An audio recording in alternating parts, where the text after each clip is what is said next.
Media మిత్రులకు నమస్కారం. BJP రాష్ట్ర కార్యాలయంలో ఈ రోజు బీజేపీ రాష్ట్ర అధికార ప్రతినిధి శ్రీమతి రాణి రుద్రమ్మ గారు ప్రచురణార్థం విడుదల చేసిన వీడియో మరియు పత్రికా ప్రకటన రాష్ట్రంలో కాంగ్రెస్ బీఆర్ఎస్ కలిగి అగ్గిరాజేస్తున్నాయి. లగచర్లలో పెట్టాలనుకుంటున్న pharma company CM Revanth Reddy గారి భావమర్ది సూదిని సృజన్ రెడ్డి అడికోర్ ఇన్ఫ్రాస్ట్రక్చర్ ప్రైవేట్ లిమిటెడ్ అనే కంపెనీలో బిజినెస్ పార్ట్నర్స్. ఈ కంపెనీ పెట్టినప్పుడు అనుముల రేవంత్ రెడ్డి గారు డైరెక్టర్ గా ఉన్నారు. ఆ తర్వాత కొన్నాళ్లకు అతని షేర్ను సృజన్ రెడ్డి పేరు మీదకు మార్చారు. రేవంత్ రెడ్డి మరియు కల్వకుంట్ల కవితకు బినామీగా సృజన్ రెడ్డి అనేక వ్యాపారాలు చేస్తున్నాడు. బీఆర్ఎస్ ప్రభుత్వంలో కల్వకుర్తి ఎత్తిపోతల పథకం పనులకు కూడా సృజన్ రెడ్డి కంపెనీకే దక్కిన మాట వాస్తవం కాదా? ఢిల్లీ లిక్కర్ స్కామ్ లో కూడా కవితతో పాటు సృజన్ రెడ్డి నిందితుడు. కల్వకుంట్ల కుటుంబం, రేవంత్ రెడ్డి కుటుంబం, రెండు కుటుంబాలు కలిసి తెలంగాణను దోచుకున్నాయి, ఇంకా దోచుకుంటున్నాయి. మధ్యలో అమాయక రైతులను రెచ్చగొట్టి దాడులు చేయించి అటు రైతుల్ని ఇటు అధికారులను బలి చేస్తూ ఉంటే బీజేపీ చూస్తూ ఊరుకోదు. అమృత్ టెండర్లు కేటాయించిన కంపెనీలో కూడా కల్వకుంట్ల వారి భాగస్వామ్యం బినామీ పేర్లతో ఉంటది. ఉల్టా చోర్ డాంటి అన్నట్టు కేటీఆర్ ఢిల్లీ చుట్టూ తిరుగుతున్నాడు. కేటీఆర్ ను అరెస్ట్ చేయడం ఇష్టం లేక రేవంత్ రెడ్డి గారు గవర్నర్ మీదకి, కేంద్ర ప్రభుత్వం మీదకి నెడుతున్నారు. మీడియా మిత్రులకు నమస్కారం. ఒక దిక్కు రాష్ట్రంలో కేంద్ర ప్రభుత్వ పథకంలో భాగంగా కేటాయించినటువంటి అమృత్ టెండర్లలో అన్యాయం జరిగిందని, అక్రమం జరిగిందని రేవంత్ రెడ్డి గారి బావమరిది సృజన్ రెడ్డి గారి కంపెనీకి అక్రమంగా కేటాయింపులు జరిగాయని చెప్పి ఢిల్లీలో చక్కర్లు కొడుతూ కేటీఆర్ గారు, ప్రధానమంత్రి నరేంద్ర మోడీ గారే అమృత్ టెండర్లను రీకాల్ చేయాలి అని డిమాండ్ చేస్తున్నారు. మరొక దిక్కు రాష్ట్రంలో లగిచెర్లలో ఇదే బీఆర్ఎస్ పార్టీ, కాంగ్రెస్ పార్టీ ఇద్దరు కలిసి అగ్గిరాజేసి అక్కడ ఉన్నటువంటి ప్రజలను, రైతులను రెచ్చగొట్టి అధికారులపైన దాడులు చేపిస్తున్నారు. ఈ రెండు అంశాలకు సంబంధించి అటు అమృత్ టెండర్లు కేటాయించినటువంటి కంపెనీ రేవంత్ రెడ్డి గారి బావమరిది సృజన్ రెడ్డి గారిదే.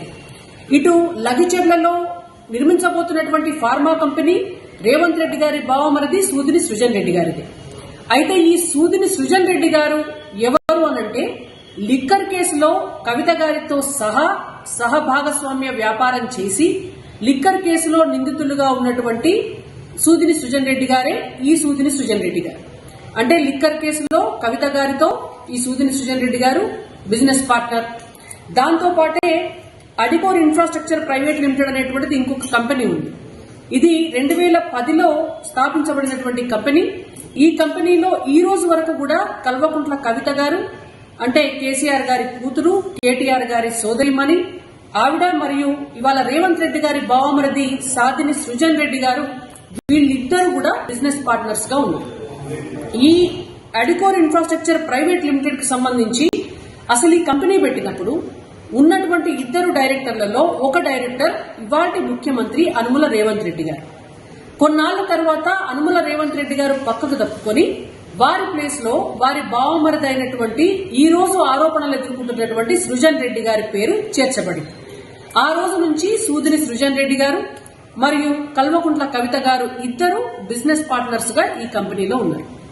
ఈ ఒక్క కంపెనీయే కాదు, అనేక కంపెనీలలో కూడా రేవంత్ రెడ్డి గారికి బినామీగా, కల్వకుంట్ల కవిత గారికి బినామీగా వాళ్ళిద్దరూ కలిసే అఫీషియల్ గా వ్యాపార భాగస్వాములుగా అనేక కంపెనీల్లో కంపెనీల పేరు మీద వ్యాపారాలు నిర్వహిస్తున్నారు.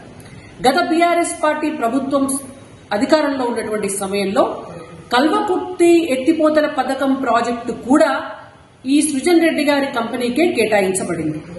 ఇవాళ కాంగ్రెస్ పార్టీ అధికారంలోకి వచ్చిన తర్వాత ఇవాళ లగిచెర్ల ఫార్మా కంపెనీ అయినా, లేదంటే కేటీఆర్ గారే స్వయంగా ఆరోపిస్తున్నటువంటి అమృత్ టెండర్లైనా కూడా ఈ సృజన్ రెడ్డి గారి కంపెనీకే కేటాయించబడింది.